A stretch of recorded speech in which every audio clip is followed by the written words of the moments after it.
Hello, my name is Sister Jane O'Carroll. I'm a Marist sister and I work at Pompelia Centre in the Bishop's Office.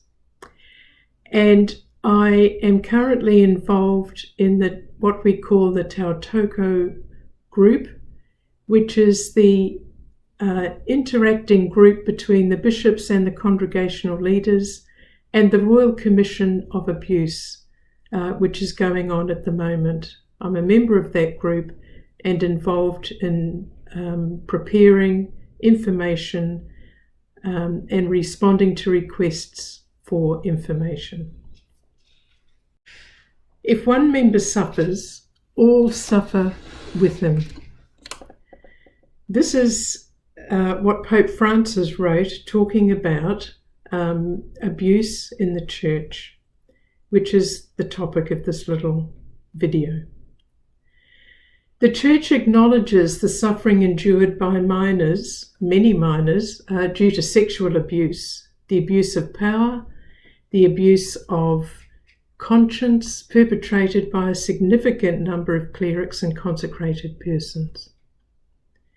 And these crimes have inflicted very deep wounds of pain and powerlessness, especially of the victims, but also of family members, and of the believing and non-believing community alike.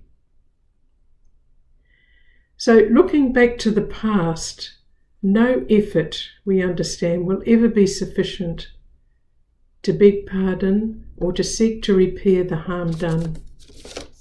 But looking forward to the future, no effort must be spared to create a culture able to prevent such situations from happening again, and to prevent the possibility of their being covered up and perpetuated. The pain of victims and families is also our pain as a church. And so it's urgent that we reaffirm our commitment to ensure the protection of minors and vulnerable adults. A group has been set up, Te Ropu Tautoko. It exists to coordinate and manage cooperation between the ongoing Royal Commission into Abuse and the Catholic Church in Aotearoa. It's represented by the bishops and congregational leaders of religious orders. The Church in New Zealand asked to participate in this process of the royal inquiry because they realised that they come as a wounded whānau. And because of, and not in spite of, our own brokenness in regard to abuse, we want to offer our learnings too. The Church recognises that the way forward is to examine, to understand, to acknowledge, and to address what has occurred. And no individual should be denied the possibility of making a submission to the inquiry, and many are doing so. The inquiry is a public chance for the Church's leadership to recommit to care, to accept that there have often been failures, and to put the victims first, to apologise, to change, and to do better. The Church is coming from a place of deep humility at this time and wants to walk alongside both the Commission and the Catholic community, to learn and grow from the inquiry process and to continue to walk towards healing. All we have to offer is our own experiences and the call to justice and mercy and forgiveness. So what will happen during the inquiry, or what is happening during it as it goes on now? Survivors are invited to speak of their experiences to the Commission, and many have done and will do so.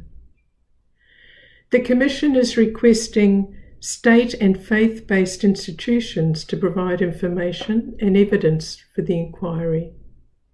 The Commission is undertaking its own research on state and faith-based institutions and examining the information provided, and they'll ask for more if necessary.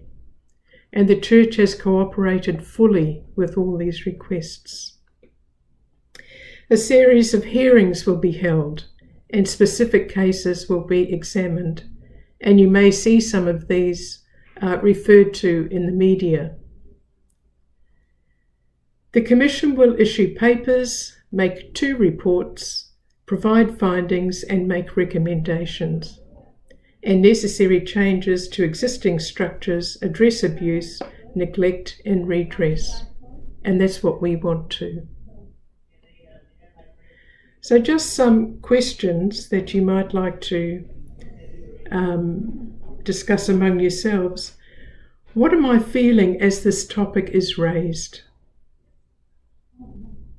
What other questions do I have at this time? Is there anything else that is needed? And what do I hope for?